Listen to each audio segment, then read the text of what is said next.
En effet, en juin 2017, le groupe État islamique avait attaqué le Parlement iranien, faisant 17 morts et 53 blessés.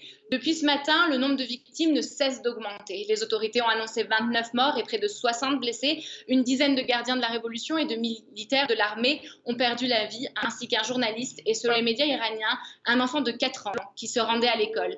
Les 4 assaillants portaient l'uniforme militaire et auraient visé la tribune officielle, mais également la foule. 3 d'entre eux ont été tués, le quatrième arrêté. Le ministre des Affaires étrangères iranien Mohammad Javad Zarif a affirmé que Téhéran répondra de manière rapide et décisive et a précisé tenir les États-Unis et ses alliés pour responsables de ces attaques. Merci beaucoup Sarah Saïdi pour toutes ces précisions depuis Téhéran. On va continuer à parler de cette attaque avec Manaz Shirali, enseignante à Sciences Po, auteur de plusieurs livres sur l'Iran. Merci beaucoup d'être notre invitée. Alors, quelle est l'importance de ces mouvements séparatistes arabes dont on vient de parler et qui ont revendiqué cette attaque? Écoutez, historiquement, dans la mesure où les pouvoirs centraux étaient affaiblis, les pouvoirs séparatistes prenaient le devant de la scène. Là, maintenant, on est dans une situation semblable à ce qui était début de siècle, début du XXe siècle, à l'époque où les Qajars étaient faibles. Et on voyait à quel point les mouvements séparatistes étaient forts en Iran. L'Iran a été dévoré au sud par les Arabes qui voulaient se séparer, les Kurdes, les Turcs, partout, en fait, les Baloutches.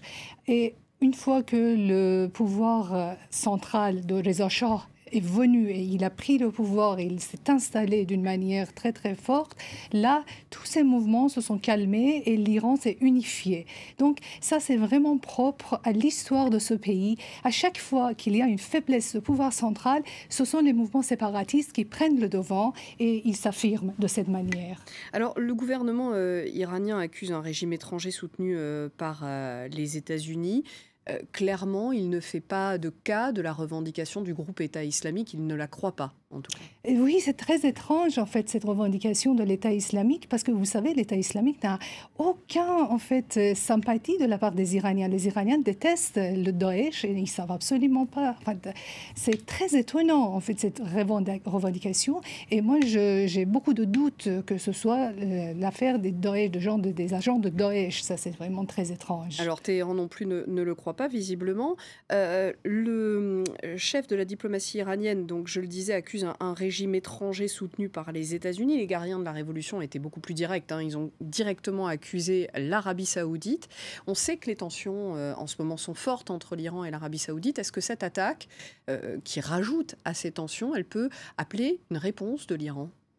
Ben, certainement, il va y avoir une réponse très forte de la part de l'État iranien contre les séparatistes, et contre les groupes d'opposition, contre tous. Donc là, maintenant, il faut attendre une réaction extrêmement démesurée de la part de la République islamique. D'ailleurs, c'est ce que les Iraniens craignent. Ils craignent que l'État, la République islamique, réponde d'une manière démesurée. Au niveau de la région, mais pas contre l'Arabie saoudite. Pas dans la région. En fait, ce que les Iraniens craignent, c'est plutôt une réponse démesurée vis-à-vis des groupes opposants. N'importe qui est maintenant en Iran, il y a un fond de mécontentement très important.